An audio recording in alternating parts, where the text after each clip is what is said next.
మీ అందరికీ ప్రభు పేరిట వందనాలు చెల్లించుకుంటున్నాం. యూట్యూబ్ ఛానల్ అందరికీ ప్రత్యేకమైన హృదయపూర్వక వందనాలు చెల్లించుకుంటున్నాం.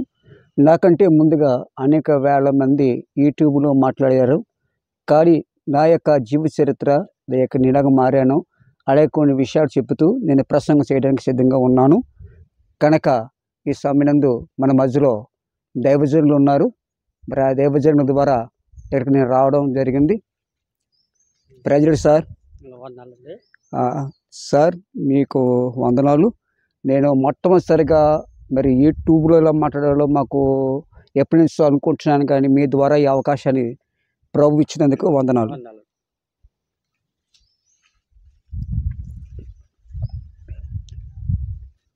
ప్రభునందు ప్రియులారా, ప్రభు అయిన యేసుక్రీస్తు నామములో మీ అందరికీ ప్రత్యేకమైన నా హృదయపూర్వక వందనాలు చెల్లించుకుంటున్నాం. నా పేరు జి రాజ్ కుమార్. బిక్కువల్లు మండలం కొమ్మరిపాలెంలో మరి మాకు పరిచర్య ఉంది. కానీ ఇక నిరీక్షణ ప్రార్థన మందిరము మాకు దేవుడిచ్చాడు. కనుక ఈరోజు అక్కడ 35 మంది బిలిబర్స్తో ఆ యొక్క సంఘం నడుస్తుంది. ప్రియులారా, దానికంటే ముందుగా నేను చిన్న సాక్ష్యాన్ని చెప్పాలని ఆశపడుతున్నాను. మరి 1984లో మరి నాకు ఇంచుమించు 19 సంవత్సరాలు మరి మాట లేదు. పుట్టి మగవాడుగా ఉండేవాడిని. అంటే మాటలు వచ్చే కానీ తింగరగా మాట్లాడేవాడిని, నెత్తిగా మాట్లాడేవాడిని. అయితే ప్రభుని సొంత రక్షకుడిగా అంగీకరించాలన్న మరి మా నాన్నగారు అయితే మరి యొక్క సమయంలో ఆయన మరి హిందువుడిగా ఉన్నప్పుడు ఆయనకు భయపడి మేము ప్రభువులోకి రాలేకపోయాం. కానీ కొన్ని కారణాల చేత మరి యొక్క సమయంలో మాకు అమలాపురం ఏరియా, మరి యొక్క అమలాపురం మండలం వనిషింతలపూడి ప్రాంతంలో మాకు మరి సెకండ్ కొబ్బరి తోట ఉండేది. కనుక ప్రియులారా, ఆ కొబ్బరి తోట ఉంటే కనుక మరి నాకు మాట సరిగా రాలేదు. కారణం చేత మా నాన్నగారు అనేకమైన హాస్పిటల్కు తిప్పి ఎకరాలు అమ్మేసి అన్నీ చేసేవారు. కానీ నాకు మాట సరిగ్గా రాలేదు. అయితే 1984లో మా యొక్క మరి మా ఏరియా అనగా కొమ్మరిపాలెం గ్రామంలో నేను ఉన్నప్పుడు అక్కడ ఒక దైవజనులు ద్వారా అనగా కె మోహన్ రావు గారి ద్వారా మేము అక్కడ రక్షణ తీసుకోవడం జరిగింది. నేను 1984లో మరి యొక్క సమయంలో నేను మిరియం హాస్టల్ అనగా అమలాపురం ఏరియాలో చదవడం జరిగింది. అయితే అక్కడ చదువుకుంటూ అలాగే సమయంలో నేను భీమవరం గ్రామంలో మన మినిస్ట్రీలో ట్రైనింగ్ అవ్వడం జరిగింది. ఈ మాట ఎందుకు చెప్తున్నానంటే, నాకు పెళ్ళి అవ్వదు అని చెప్పేసి చాలామంది నన్ను వేళాకాలం చేశారు. అయితే దేవుడి ప్రభు పేరట నాకు మంచి మాటలు వచ్చిన తర్వాత ఒక మంచి ప్రయోజకుడ దేవుడు నన్ను తీర్చిదిద్దాడు. కారణం ఏంటంటే, ప్రభుని నమ్ముకున్న వారు వర్ధిల్లుతారని దేవుడు చెప్తారు. ఇలాగ చెప్పుకుంటూ వెళ్ళాలంటే చాలా సాక్ష్యం ఉంది. మయమేంగా నేను చెప్తాను. కొద్దిసేపు వాక్యం పంచుకోవాలని ఆశపడుతున్నాను. బైబిల్ గ్రంథంలో ఒక మాట రాయబడి ఉంది ప్రియులారా. యోహాను సువార్త 1వ అధ్యాయము 12వ వచనం ప్రకారంగా ఒక మాట రాయబడి ఉంది. తనను ఎందరూ అంగీకరించెదరో అనగా తన నామమునందు విశ్వాసించే వారందరికీ దేవుని పిల్లలవుటకు ఆయన అధికారము ఇచ్చెను. ప్రియులారా, చాలా దేవుడు మనకి అధికారాలు ఇస్తున్నాడు.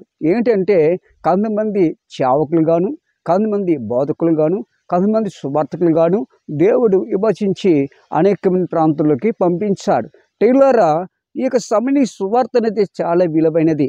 కానీ యేసయ్యను సొంత రక్షకుడిగా అంగీకరించే ముందు మన జీవితం ఏంటి, మన బ్రతికేంటి, మనం ఇలా ఉన్నాము ఒకసారి జ్ఞాపకం చేసుకుంటే చాలా బాగుంటుంది. అంచేత యోహాను సువార్త 1వ అధ్యాయము 12వ వచనం ప్రకారము తనని ఎందరూ అంగీకరించెదరో అనగా తన నామమునందు విశ్వాసించే వారందరికీ దేవుని పిల్లలవుటకు ఆయన అధికారము అనుగ్రహించును. మనం దేవుని పిల్లలుగా మనం ఉన్నాము మనం అనుకుంటున్నాము తప్ప మనము ఈ లోకంలో తిరుగుతున్నాము, ఈ లోకాసారంగా తిరుగుతున్నాము. ప్రియులారా, ప్రభుని సొంత రక్షకుడిగా అంగీకరిస్తే ఈ లోకాన్ని మాన్యాన్ని దూరం పెట్టి ప్రభుని సొంత రక్షకుడిగా అంగీకరిస్తే మనలో ఎన్నో మేళ్ళు జరుగుతాయి. ఇలా జీవితంలో ఎన్నో మేలు దేవుడు చేశాడు. చక్కని బిడ్డలు ఇచ్చాడు, చక్కని భార్యలు ఇచ్చాడు, సమస్తం అన్నీ కూడా దేవుడు ఇచ్చాడు. కనుక నాకున్నవన్నీ కూడా ప్రభు ఇచ్చిందే. నాకంటూ ఈ లోకంలో ఏమీ లేదు. స్నేహితులు కానీ, బంధువులు కానీ, స్నేహితులు కానీ ఎవరు కూడా నన్ను పట్టించుకోలేనప్పుడు నా ప్రభువైన యేసుక్రీస్తు వారు సొంత రక్షకుడిగా నేను ఎప్పుడైతే అంగీకరించానో చాలామంది నాకు స్నేహితులు అందరూ వచ్చారు. ఈ విషయం అంగీకరించెదరో తన నామమును విశ్వాసించే దేవుని పిల్లలు కొనే అధికారం అనుగ్రహించును. దేవుని సొంత రక్షకుడిగా అంగీకరించిన తర్వాత నాలో నెత్తితనం పోయింది, నాలో నుండి పిరికితనం పోయింది. ఈరోజు అనేక వేల మందికి సువార్త చెప్పడానికి ఒక సేవకుడిగా దేవుడు నన్ను తీర్చిదిద్దాడు.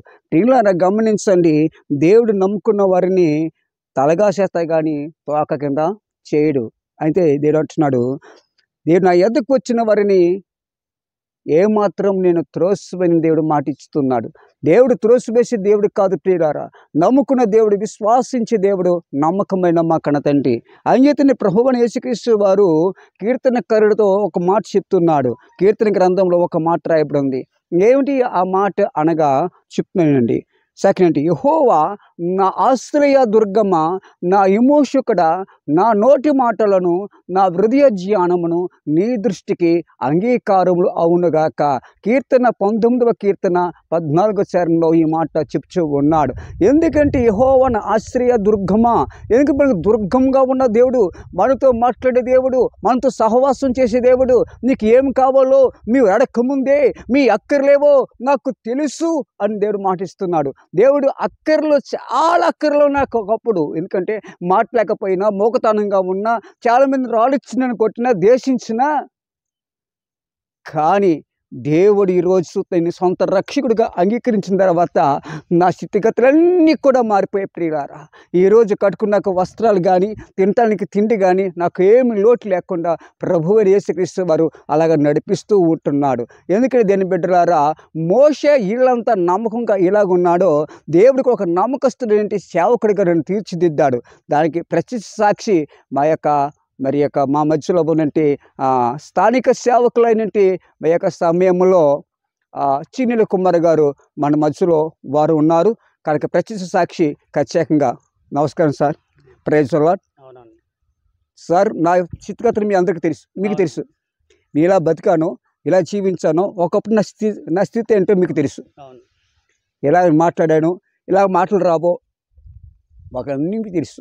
అవును, చిన్నప్పటి నుండి మా మాయ దగ్గర ఉండేవాడిని కాబట్టి ఈయన దేవుని యొక్క సేవకుడు ఎవరు దగ్గర 35 సంవత్సరాలు, 40 సంవత్సరాల నుండి దేవుని యొక్క పరిచర్యలో ఈయన ఉన్నాడు. ఈయన అనేక మంది రక్షణ పొందారు. ఈయన ద్వారా చాలామంది చోట్ల సాక్ష్యం చెప్తూ ఉంటారు. ఈయన ప్రసంగం కూడా చేస్తూ ఉంటారు. ఎక్కువ అమలాపురం ఏరియాలో ఎక్కువ తిరుగుతుంటాడు. ఈయన ఈ ఏరియాలో పరిచయం కాబట్టి మేము కూడా ఇప్పుడు విల్స అనే ప్రాంతంలో ఉన్నాము. ఈ ప్రాంతంలోకి వచ్చి ఇక్కడ కొబ్బరి తోటలో, అరటి తోటలో మేము షూటింగ్ తీయడం జరుగుతుంది. కాబట్టి ప్రతి ఒక్కరు దేవుని యొక్క వాక్యం బట్టి దేవుని నమ్ముకుని దేవుని చిత్తానుసారంగా నడవలసిందిగా ప్రభుపేట మనం చేస్తాం. President sir. అయితే దేవుని యొక్క అంగీకారం ఎప్పుడైతే ఉంటుందో, దేవుడితో ఎప్పుడైతే మనం నడుస్తామో, ఆలుక వలె నడుస్తామో, విశ్వాసకి తండ్రి అయినటి అబ్రహాము వలె మనం ఎప్పుడైతే జీవిస్తామో, అప్పుడు దేవుడు మనకి కదలక నిత్యము చీయోను కొండ వలె మనం స్వీకరించడానికి దేవుడు సిద్ధంగా ఉన్నాడు. దేవునికి స్తోత్రము కలుగునుగాక. హల్లెలూయా. ప్రభునందు దేని బిడ్డలారా, నీ జీవితం మారాలంటే, నీ బ్రతుకు మారాలంటే, నీ జీవితంలో గొప్ప మేలు పొందాలంటే యేసును సొంత రక్షకుడిగా నువ్వు అంగీకరించాలి. చాలామంది అంగీకరిస్తున్నారు, ఎందుకంటే పెళ్లి బాప్టిస్మం అంటున్నారు. పెళ్లికి బాప్టిస్మం తీసుకొని చాలామంది మొదటి వారం, రెండో వారాలు కనబడుతున్నారు, తర్వాత మిగతా వారాలు కనబడతలేదు. కారణం ఏంటంటే పెళ్లి బాప్టిస్మం. చాలామంది పాస్టర్లు కూడా చాలామంది బాప్టిస్మం తీసుకోపోయినా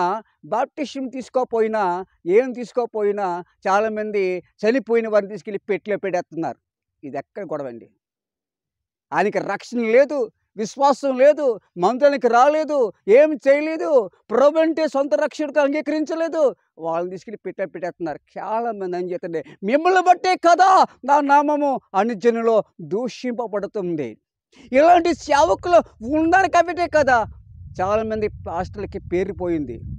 ప్రభులారా, మనం విశ్వాసంతో నమ్మకంగా ఉన్నట్లయితే ఆయన మాట అవునంటే అవును, కాదంటే కాదని ఉండవలను. నువ్వు పెళ్లి బాప్టిసం తీసుకున్నావా? ఆత్మరక్షణ తీసుకున్నావా? మారు మనసు పొందావా? విశ్వాసం పొందావా? విశ్వాసం నీకు కలిగి ఉన్నావా? ఎప్పుడైతే నమ్మి బాప్టిసం పొందిన వాడు రక్షింపబడును, నమ్మిన వారికి శిక్ష విధించబడును. ప్రియులారా గమనించండి, చాలామంది ఇది చేసినట్టి పనులన్నీ ఇలాంటివే. పెళ్లి బాప్టిసము ఏం చేత? తనకి భార్య కావాలి, తనకి భర్త కావాలి. కానీ ఈ పాస్టర్ గారు అంటారు, బాప్టిసం తీసుకోకపోతే నేను పెళ్లి చేయనంటాడు ఈయన. తప్పదు, బాప్టిసం ఇచ్చేస్తాడు. మరి మందిరంలోకి వస్తున్నారా? రావటం లేదు. విశ్వాసులుగా ఉన్నారా? లేరు. ఎందుకంటే ఏమో రావట్లేదు అండి, కుదురుతలేదండి. చూస్తారా? అది కదండి, బాప్టిసం పొందావంటే చావైనా బ్రతుకైనా ఏదైనా సరే కడ వరకు నువ్వు ప్రభువుని విడిచిపెట్టకుండా ఉన్నట్లయితే నువ్వు గొప్ప మేలు పొందుతావు. దేవుని స్తోత్రము కలుగునగాక. అయితే దేవుని బిడ్డలారా, దేవుని మాట చెప్తుంది. ఏమని చెప్తుందంటే, దుష్టుల ఆలోచన చెప్పు నడవక, పాపుల మార్గందు నిలవక, అపహాసుడు కూర్చుని చోటను కూర్చుండగా యెహోవా ధర్మశాస్త్రం నందు దాని దివారాత్రులు ధ్యానించేవాడు ధన్యుడు.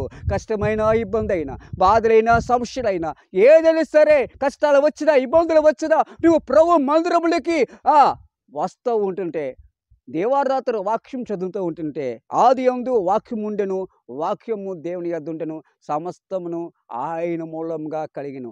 ఈ సృష్టి ఆయన మూలముగా కలిగింది, ఈ ప్రకృతి ఆయన మూలముగా కలిగింది, ఆకాశము ఆయన మూలముగా కలిగింది. సమస్తం ఇవన్నీ కూడా దేవుడు కలగజేసిన దేవుడు నిన్ను కలుగునుగా కనలేదు. కారణం ఏంటి తెలుసండి? ఆయన అరిచేతులతో నిన్ను చెక్కుకున్నాడు, ఊపిరి పోశాడు. జీవాత్మయో, నువ్వు జీవాత్మ అయిన తర్వాత, నువ్వు మానవుడైన తర్వాత నువ్వు ప్రభువుని అంగీకరించాలి కదా, సొంత రక్షకుడికి అంగీకరించాలి. దేవుని ఉత్తముడిని రుచి చూసి తెలుసుకోవాలి. చాలామంది తినేస్తున్నారు కానీ రుచి ఏంటో తెలుస్తుంది వాళ్ళకి. వాక్యం, ఆది యందు వాక్యం ఉండెను, వాక్యము దేవుని యొద్ద ఉండెను, సమస్తమును ఆయన మూలముగా కలిగిను. ఈ ప్రకృతి కూడా ఆయన మూలముగానే కలిగింది. కడికి ఎల్లి కలిగి దేవుడు మనకి ఏం కావాలో ఇచ్చాడు. నీ కొబ్బరి బొండాలు కావాలా? సక్కిరెంటి కొబ్బరి తోట దేవుడు ఇచ్చాడు. ఎల్లి కూడా నీకోసమే సృజించాడు. ఎన్ని కూడా ఏం కావాలో, నీకు ఇలాంటి పండు తింటే బాగుంటావో, ఇలాంటి ఆహారం తింటే బాగుంటావో, ఇలాంటి బట్ట కడితే బాగుంటావో, నువ్వు ఇలా ఉంటే బాగుంటావో, ఆయన నీకోసం ఆలోచిస్తున్నాడు. కానీ నువ్వు ప్రభు కోసం ఆలోచిస్తున్నావా? ఒక్కసారి ఆలోచించు. ప్రభు కోసం నువ్వు ఆలోచించిన వాడవైతే, చాలామంది ఏం చేస్తున్నారంటే ఆదివారం వచ్చినప్పటికీ ఆ వేళే బట్టలు ఉతుకుడి, ఆ వేళే ప్రయాణాలు, ఆ వేళే ఫంక్షన్లు. చాలామంది ఆదివారమే పెట్టుకుంటున్నారు ఫంక్షన్లు. దేవుడేమన్నాడు? దేవుడేమని చెప్పాడు మీకు? 6 దినాలు కష్టపడి పని చేసుకోండి, 7వ దినము విశ్రాంతి దినము. విశ్రాంతి దినము పరిశుద్ధంగా ఆదరించాడు. దేవుని స్తోత్రం కలుగును గాక. ఎందుకంటే ఈ యొక్క విశ్రాంతి దినమును ఎవరైతే క్రమము తప్పకుండా పునరుద్ధరణ దినంలోకి వస్తారో, ప్రతి ఆదివారం దేవుడి మందిరానికి వస్తారో, వారు దేవుడు దీవిస్తాడు. ఈరోజు కూలిపోయిందని బాధపడకు, ఈరోజు రెట్టింపు నీకు కూలి దేవుడు ఇవ్వబోతున్నాడు. నమ్మిన వారు దేవునికి స్తోత్రం చెప్దాం. దేవుని స్తోత్రం కలుగును గాక.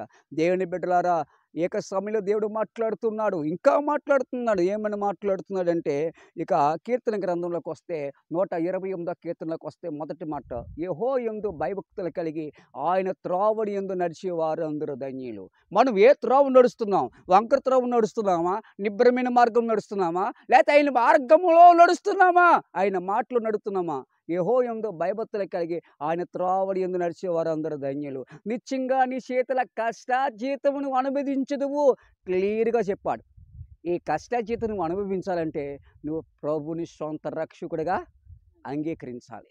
నువ్వు సొంత రక్షకుడిగా నువ్వు అంగీకరిస్తే దేవుడు ఆకాశ వాకిట్లు ఇప్పి పట్టరాని యొక్క దీములు నీకు కుమ్మరించడానికి దేవుడు సిద్ధంగా ఉన్నాడు. దేవుని స్తోత్రం కలుగును గాక. జీవితం మారాలంటే డబ్బు కోసం ఆశించొద్దు, నీ బ్రతుకు కోసం ఆలోచించదు, ప్రభు కోసం ఆలోచించు. అయితేనే మీరు అడక్కముందే మీ అక్కర్లేవో నాకు తెలుసు అంటున్నాడు. నీకేం కావాలో దేవుడికి తెలియదా? నీకు బైక్ కావాలో, ఇల్లు కావాలో, ఎలాంటి భార్య కావాలో, ఎలాంటి బిడ్డలు కావాలో ప్రభుకి నీకు ముందే తెలుసు. కారణం ఏంటంటే నీవు ప్రభుని సొంత రక్షకుడిగా నువ్వు అంగీకరించాలి. యేసు నా రక్షకుడు అని ఎప్పుడైతే నీవు ఉప్పొంగుతావో అప్పుడే ప్రభు నీతో ఉండడానికి దేవుడు ఒక మాట చెప్పాడు ప్రకటన గ్రంథంలో. ఇదిగో తలుపడి నుండి ఆయన తట్టుస్తున్నాడు. ఎవరైతే ఆయన శబ్దం విని ద్వారం తెరుస్తాడో అటు పరలోక రాజ్యానికి అని చెప్తేనే ప్రభు అనే యేసుక్రీస్తు ఒక మాట చెప్పారు. ఏమని? నేనే మార్గమును, నేనే సత్యమును, నేనే జీవమును. మార్గదర్శి అయిన చాలామంది అంటారు నువ్వు కూడా దిగిపోయావు మతంలోకి. ఇది మతం కాదండి, జీవ మార్గం, పరలోక మార్గం.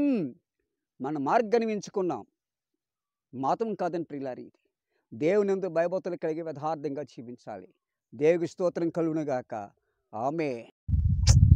నేనే మార్గమును, నేనే సత్యమును అని చెప్పిన ప్రభువైన యేసుక్రీస్తు వారు మార్గంలో నడిచే వారికి నూతన బలము, నూతన సృష్టి దేవుడు ఇవ్వడానికి సిద్ధంగా ఉన్నాడు. దేవుని స్తోత్రం కలుగునుగాక. ప్రియులారా, మనము వెళుతున్న మార్గం ఏంటి? ప్రభు మార్గం. అయితేనే దేవుడు అంటున్నాడు, నా గొర్రెలు నా స్వరము వింటాయి. ప్రభు స్వరం వింటాయి, ప్రభు మాట వింటాయి. ప్రియులారా, మనం యొక్క సమయంలో మనము యేసునందు నిత్య జీవం వెతకడానికి మనం ఉన్నామంటే ముందు దేవుని సొంత రక్షకుడిగా అంగీకరించాలి. ఆయన చేస్తేనే దేవుడు ఒక మాట చెప్పాడు పరిశుద్ధ గ్రంథంలో నుంచి. చూసారా, 128వ కీర్తనలో చిన్న వచనం ఉంది. నీ లోకట నీ భార్య ఫలించు ద్రాక్షబడి ఉండును, నీ భోజన బల చుట్టూ నీ పిల్లలు ఒలే మొక్కబడి ఉందరు. యెహోవా యందు భయభక్తులు కలవాడు ఎలాగును ఆశీర్వదించబడును. చాలామంది దేవుడిని దీవిస్తాడు, దేవుడిని దీవిస్తాడు. చాలామంది దేవుడి దీవులే కోరుకుంటారు, కానీ శాపవచ్చును ఎవరు కోరుకోరు. ప్రియులారా, గమనించండి. యాషాబు తెలుసు, యాకోబు తెలుసు. యాషాబు దాష్టపుత్రుడు. అయితే ఒక పూట భోజనం కొరకు తన దేశక్కనే చిక్కడిగా కొరకి అమ్మేసుకున్నాడు. కానీ యాకోబు చాలా తెలివిగా ఆశీర్వాదములు పొందుకున్నాడు. ఇటు తల్లిదండ్రుల దగ్గర పొందుకున్నాడు, అక్కడ దేవుని దగ్గర పొందుకున్నారు. చాలామంది అంటూ ఉంటారు యాకోబు మోసగాడు అని. కానీ యాకోబు మోసగాడు కాదు. యాకోబు అనగా ఆశీర్వాదము పొందినవాడు, యాకోబు దీవించబడినవాడు. దేవుని యొక్క శక్తి, దేవుని ప్రేమ, దేవుని సంకల్పం యాకోబు మీద ఉంది కనుక యాకోబుని దేవుడు ప్రత్యేకంగా వెనుకున్నాడు.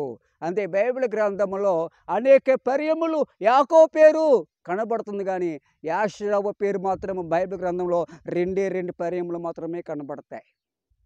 కారణం ఏంటంటే 2 పర్యములు జ్ఞాపకం చేస్తున్నాడు, తర్వాత యాషాబుని జ్ఞాపకం చేసుకోలే.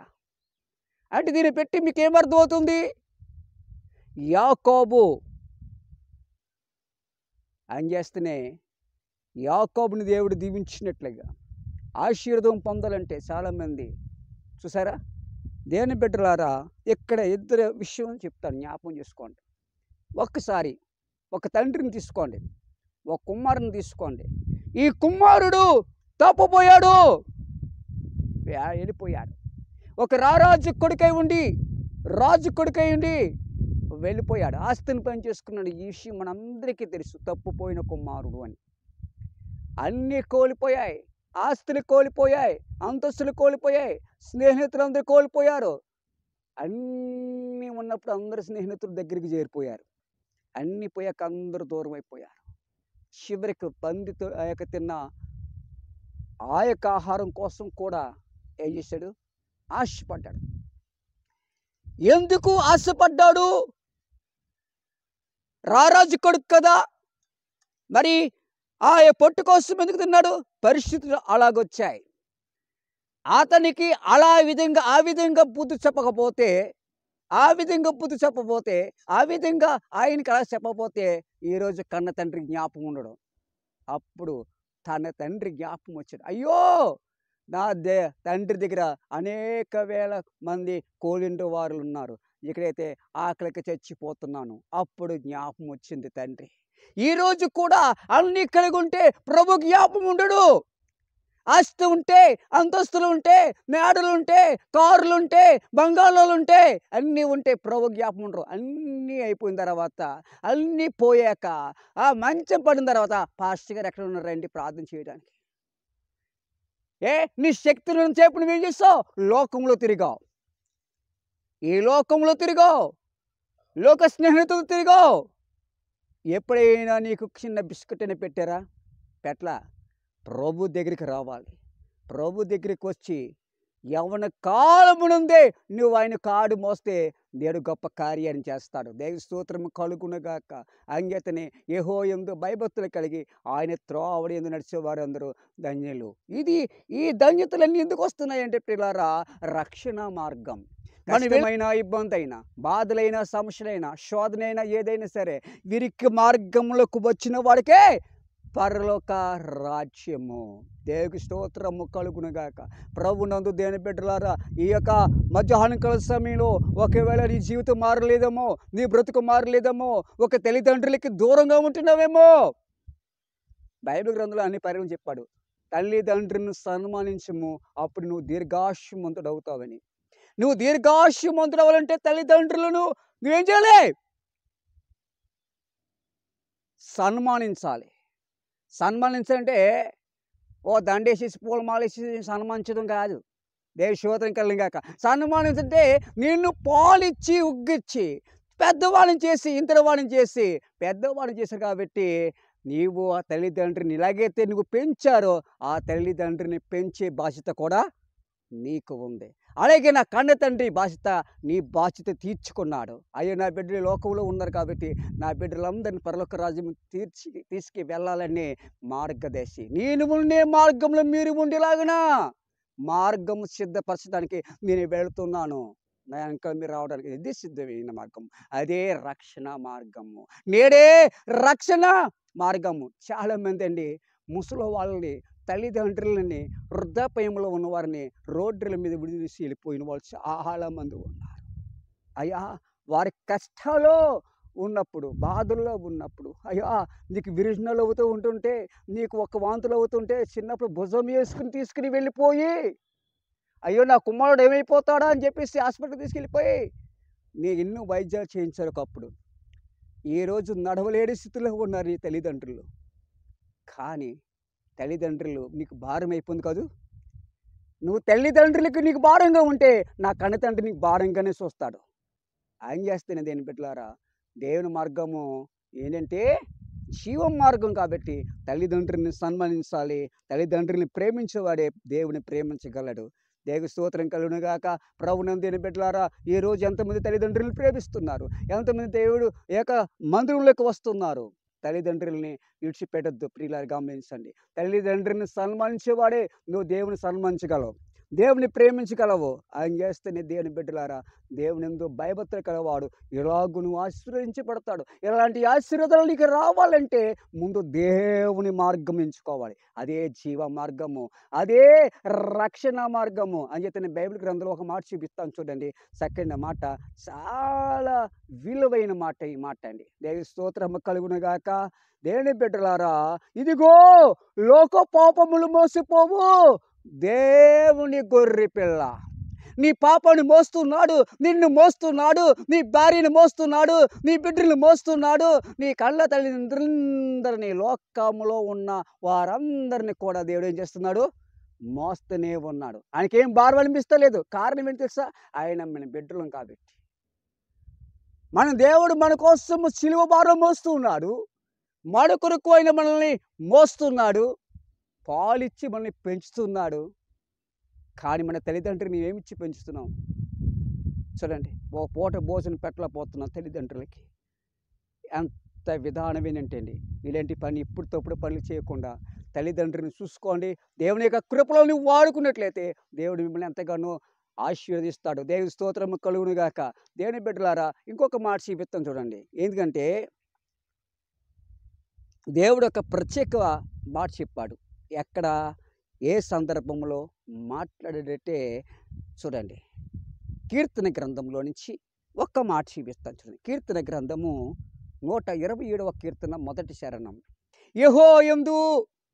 యెహోవా ఇల్లు కట్టించిన వెడలా దాన్ని కట్టేవారు ప్రయాసము వ్యర్థమే. యెహోవా పట్టణమును కాపాడిన వెడల దాని కాయవారు మేలుకుంట వ్యర్థమే. మీరు వేకువమున లేచి చాలా రాత్రైన తర్వాత పండుకొనుచు కష్టార్జిత ఆహారం తినట వ్యర్థమే. తన ప్రియులు నిద్రించుచుండగా ఆయన వారికి ఇచ్చుచున్నాడు. అంటే తన బిడ్డలుగా మనం ఉన్నాం గనక, ఆయన సొంత రక్షకుడిగా అంగీకరించో గనక, మనం నిద్రపోతున్నా, లేస్తున్నా, కూర్చున్నా, మనకి ఇలాంటి బహుమానాలు ఇవ్వాలో, మనకి ఇలాంటివి ఇవ్వాలో దేవుడికి ముందే తెలుసు. కాబట్టి దేవుడు మనకి ఇవ్వడానికి దేవుడు సిద్ధంగా ఉన్నాడు. చూసారా, దేవుడు మర్చిపోయే దేవుడు కాదు మన దేవుడు. నిన్ను తలగా చేస్తాను కానీ నిన్ను తోకగా నిన్ను చేయను. దేని బిడ్డలారా, ఒక యజమానుడు మనందరికీ తెలుసు. ఆ యజమానుడు ముగ్గురిని పిలిచాడు. అయ్యా, నీకు 5 తలాంతులు ఇస్తున్నాడు, వీటితో నువ్వు వ్యాపారం చేయమన్నాడు. అతను కష్టపడ్డాడు, చెమట ముర్చాడు, 5కి 5 సంపాదించాడు. రెండవ అతను వెళ్ళాడు, 3 ఇచ్చాడు, 3కి 3 సంపాదించాడు. 2 ఇచ్చాడు, 2కి 2 సంపాదించాడు. 1 ఇచ్చినవాడు ఇచ్చిన చోటనే పాత పెట్టేశాడు. వీళ్ళందరినీ రమ్మన్నాడు కన్న తండ్రి. అయ్యా, నీకు ఇచ్చినంటే 5 తలాంతులు ఏం చేస్తావు? ఆయన దేవుడు అడిగితే, అయ్యా, తమరు నాకు ఇచ్చినంటే ఈ 5 తలాంతుల ద్వారా ఇంకా 5 నేను సంపాదించాలంటే, బలా నమ్మకమైన మంచి దాసుడా, ఇదిగో నేను అనేకమైన రాజ్యాల మీద నేను అధిపతిగా చేతని చెప్పేసి ఆయన అభిషేకించి పంపించేశాడు. రెండోవాడు వచ్చాడు. ఆ 3 అడ్డుకొచ్చి అంటున్నాడు, అయ్యా, ఇగో మీరు ఇచ్చిన ఈ 3, దీనికి 3కి 3 సంపాదించాను కనుకంటే ఈ 3 రాష్ట్రాల మీద నువ్వు వేలు కాక అని వదిలేశాడు. 2 అలాగే దీవించాడు. 1 వచ్చిన వాడు ఏం చేశాడు తెలుసా? ఇచ్చిన చోటే పాతి పెట్టేశాడు. ఈరోజు సంఘాలకు కూడా చాలామందికి భారంగా ఉన్నాయి. నిజంగా కష్టపడి సేవ చేసినోడికి ఏమీ లేదు. ఈరోజు సేవ ఎలా ఉంటుంది తెలుసండి? బట్టను నలుగుతూ లేదండి బాబయ్య. దేశోత్తరం కలిగిన గాక. చెమట పెడతలేదు. ఏసీ రూములు. దేని బిడ్డలారా, దేవుడు ఒక మాట చెప్పాడు తెలుసా బైబిల్ గ్రంథంలో? నేను పరిచర్య చేయడానికి వచ్చాను కానీ పరిచర్య చేయించుకుంటానికి నేను రాలేదు. దేవుడు అందులో వాడే పరిచర్య చేయడానికి వచ్చాడు. మనము ఉన్న పాస్టర్లు కాలు పట్టించుకుంటున్నారు. అబ్బా, ఏ సుఖమండి. దేశోత్తరం కలిగిన గాక. ఏసీ రూములా కాదు. రేపొద్దున్న 2వ రాకటలో శిబిర దినాల్లో, భయంకర దినాల్లో అక్కడ ఈ ప్యాన్గాలు కూడా ఉండదు. అక్కడ దేశోత్తరం కలిగిన గాక. దేని బిడ్డలారా, ధనవంతుని చూసాం, పేదలాదరం చూసాం. వాళ్ళిద్దరి పరిస్థితి ఏంటి ఒకసారి ఆలోచించాం. వాళ్ళకి సమృద్ధిగా వస్తుంది, అంతస్తుంది, మేడలు ఉన్నాయి, మిద్దెలు ఉన్నాయి, తినడానికి బోలంత ఆహారం ఉంది. ఎప్పుడైనా ఒక పూట భోజనం పెట్టారు లాజర్కి? పెట్టలేదండి. కింద పడిన రొట్టె ముక్కలు తింటూ ప్రార్థన చేసుకుని తినేవాడు. రసులు కారిపోతూ ఉంటే కుక్కలు వచ్చి నాకే. ఎంత దీని స్థితి. ఈయన చనిపోయాడు, ఆయన చనిపోయాడు. కానీ పేదలాది దండం లేకపోయినా, అంతస్తు లేకపోయినా రక్షణ మార్గం ఎంచుకున్నాడు. కాబట్టి పరలోక రాజ్యానికి వెళ్ళి ఆయన కూడి భుజం మీద కూర్చొని పెట్టుకున్నాడు. ఈడు చనిపోయాడు ధనవంతుడు. అప్పుడు అంటున్నాడు, తండ్రైన అబ్రహమా, బాబాయ్, తండ్రైన అబ్రహమా, నా యందును కనికిరపడి ఒక్కసారి బాబాయ్ ఒకేసారి ఆ యొక్క చిటికి నీళ్ళ కోన, ఏ కోన? చిటికి నీళ్ళ కోన, ఆ నీటిలో ముంచి నా అంగట్లు వేసుకుంటే నా బాధ నేను చల్లార్చుకుంటాను. అంటే ఆయన అంటాడట, ఇక్కడ వాళ్ళును అక్కడికను, అక్కడ వాళ్ళను ఇక్కడికను రావడానికి వీరలేదు అబ్బాయి. మీకు వాళ్ళకి ఏముందట? అగాధం, పెద్ద అగాధం అడ్డుంది. అయ్యా బాబయ్య, నాకు 5 సహోదరులు ఉన్నారండి బాబు, వాళ్ళు కూడా నరకానికి వచ్చేస్తారేమని ఒకసారి నాకు పంపించండి. పిచ్చివాడ, భూలోకములో బోల మంది పాస్టర్లు ఉన్నారు, అభిషేకులు ఉన్నారు, చాలామంది రెవరెండ్లు ఉన్నారు, బిషప్లు ఉన్నారు, ఓయ్ చాలామంది బోల మంది పాస్టర్లు ఉన్నారు. వాళ్ళందరూ చెప్పిన మాట కూడా వినకపోతే వాళ్ళ పరిస్థితులు కూడా ఇంతే. దేశోత్తరం కలుగునుగాక. ప్రభునందు దేని బిడ్డలారా, ఇంత అప్పుడు అంటున్నాడు చూసారా, ధనము పరలోక రాజ్యంకి తీసుకెళ్ళిందా? తీసుకుని వెళ్ళా. ఆస్తి తీసుకెళ్ళిందా? తీసుకుని వెళ్ళలేదు. డబ్బు తీసుకెళ్ళిందా? తీసుకుని వెళ్ళా. ఒక రొట్టు ముక్క తీసుకెళ్ళింది పరలోక రాజ్యం. ఏంటంటారా? పాడేసిన రొట్టు ముక్క. ఏ రొట్టు ముక్క? పాడేసిన రొట్టు ముక్క తిని దేవుని స్తుతించాడు. ఆ రొట్టు ముక్కే పరలోక రాజ్యానికి. ఎందుకంటే ఆయన ఎంగులను కూడా చూడకుండా ప్రార్థన చేసుకుని తిన్నాడు కాబట్టి ఆయన రాజ్యాన్ని సంపాదించుకున్నాడు. అదే మార్గంని సంపాదించుకోవాలనుకుంటే, నువ్వు జీవం కలిగి ఉండాలంటే ఆయన మార్గంలో నువ్వు నడవాలి. దేవ స్తోత్రము కలుగును గాక. బైబిల్ గ్రంథంలో 66 పుస్తకాలు ఉన్నాయి. మామూలు పుస్తకాలు కాదు. ఈ 66 పుస్తకాలలో దేవుడు గొప్ప కార్యాలు చేస్తూ ఉంటాడు. పరిమళ సువాసన కలిగి ఉండాలి. నువ్వు కలిగి ఉండాలండి? పరిమళ సువాసనగా ఉండాలి. ఒక్కరికి విరోధిగా నువ్వు ఉండకూడదు. ప్రేమ కలిగి ఉండాలి. ప్రేమ లేనివాడు నావాడు కాడు, ఆత్మ లేనివాడు నావాడు కాడు అని దేవుడు మాట్లాడుతున్నాడు. నేను ఒక మాట చెప్పాను మీకు, మరొకసారి జ్ఞాపకం చేస్తున్నాను చూడండి. బాప్టిజం అనేది చాలా విలువైనది. ఈ బాప్టిజం పొందుకున్నావంటే క్రమంగా ప్రతి ఆదివారం దేవుని మందిరానికి ఖచ్చితంగా వస్తేనే బాప్టిజం తీసుకోవాలి. ధనం కోసము, మేడల కోసము, అంతస్తుల కోసము, సంపాదించుకోసం, లేకుంటే ఆనందంగా ఉన్న కోసం, లేకపోతే మంచి భార్య దొరకడం కోసం, దీనికోసం కాదండి ఈ బాప్టిజం. పరలోక రాజ్యం చేరాలంటే, ఆయన జీవ మార్గం నడాలంటే ఖచ్చితంగా యేసును సొంత రక్షకుడిగా అంగీకరించినట్లయితే దేవుడు అంటున్నాడు, నమ్మి ముందేం చేయాలంటే నమ్మాలి, విశ్వసించాలి. నమ్మి బాప్టిజం పొందినవాడు రక్షింపబడును, నమ్మని వారికి శిక్ష విధించబడును. దేవుని స్తోత్రం కలుగును గాక. ఎందుకంటే దేని బిడ్డలారా, మనము పెట్ల కోసం కానీ, లేకుంటే ఏదో మనకి ఏదో వచ్చేది కలిసి ఉంటుందని. చాలామంది నీకు అది కలిసి వచ్చేది, ఇది కలిసి వచ్చేది, ఇది కలిసి వచ్చేది, అది కలిసి వచ్చేది. కలిసి వస్తేనే దేవుని నమ్ముకోవాలా? కలిసి రాకపోతే దేవుని నమ్ముకోకూడదా? ఈ లోకంలో ఏది ఆశించుకుని ప్రభువును ఆశించినట్లయితే ఈ లోకంలో నీకు ఏది కావాలో దేవుడు అన్నీ ఇస్తాడు. దేవుని స్తోత్రం. ఉదాహరణకి సొలొమోను తీసుకుందాం. ఈ సొలొమోను ఏం చేశాడు? అయ్యా, ఈ లోకాన్ని పరిపాలించే జ్ఞానం దయచేయి అన్నాడు. కానీ నాకు ఆస్తి అంతస్తు అని అడిగాడా? అడగలే. జ్ఞానాన్ని అడిగాడు. దేవుడు తెలియదా? జ్ఞానంతో పాటు ఏమి ఇచ్చాడండి? సిరి సంపదలు కూడా ఇచ్చాడు. అడిగింది ఏంటి? జ్ఞానం. మనకేం కావాలో అది అడగాలి, కానీ ఎన్నెన్నో మన కోరికలు కోరుకోకూడదు. అని చెప్పని దేని బిడ్డలారా, ప్రార్థన పరిస్థితులు మారుస్తుంది. ప్రార్థన జీవితాన్ని మారుస్తుంది. ప్రార్థన నమ్మకాన్ని పుట్టిస్తుంది. ప్రార్థన రోగమును తొలగిస్తుంది. అందుచేత మీరు ప్రార్థన చేయనప్పుడు మీరు అడుగుచున్న వాటినలను పొంది ఉన్నామని నమ్మాలి. ఏ నమ్మాలి? ముందు పొంది ఉన్నాము. నీ దగ్గర ఏది లేకపోయినా నా దగ్గర ఉన్నదని నమ్మితే ఖచ్చితంగా దేవుడు ఖచ్చితంగా నీకు ఇస్తాడు. అదే నమ్మకం, అదే జీవ మార్గం, అదే రక్షణ మార్గం. దేవునికి స్తోత్రం కలుగును గాక. ఆమేన్, ఆమేన్. ప్రజలండి, మీ అందరికీ ప్రభు పేరట వందనాలు చెల్లించుకుంటున్నాం. యూట్యూబ్ ఛానళ్లకు ప్రత్యేకమైన ధన్యవాదాలు తెలియజేసుకుంటున్నాం. ఇంతవరకు సెకండ్ మాటలు చెప్పి ఉన్నాం గనక ఈ మాటలు వ్యర్థం కాకుండా మీ హృదయాల్లో ఫలించుకొని అందరూ ఆత్మీయలో వెతకడానికి చక్కటి అవకాశం. రేపు ఏమి సంభవించునో అది మనకు తెలియదు కనుక మనం చివరి దినాల్లో, భయంకరమైన దినాల్లో, రాకడ దినాల్లో ఉన్న గనక మీరే రక్షణ దినం కనుక మీరు రక్షణ పొందండి. ఇక మా ఛానల్ ప్రతి ఒక్కరు చూస్తూ ఉంటాం కాదు, కానీ చూస్తూ ఆ పక్కన గంట ఉంటుంది, గంట కొట్టని నొక్కండి, తర్వాత సబ్స్క్రైబ్ చేయండి, అందరూ చూడండి.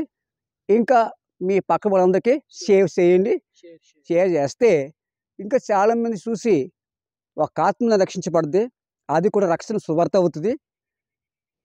మీరు పక్కలకు అలాగ అందించుతూ ఉంటుంటే, మీ స్నేహితుడికి పంపిస్తూ ఉంటుంటే ఇంకా కొన్ని ఆత్మలు రక్షించబడతాయి. అనేకమైన ప్రోగ్రామ్స్ ఇంకా మీకు మంచి మంచి ప్రోగ్రామ్స్ మేము అందించడానికి సిద్ధంగా ఉన్నాం. మాకు కోఆపరేషన్ చేయండి. మీ అందరికీ ధన్యవాదాలు. అందరూ కూడా షేర్ చేయండి. ఓకే.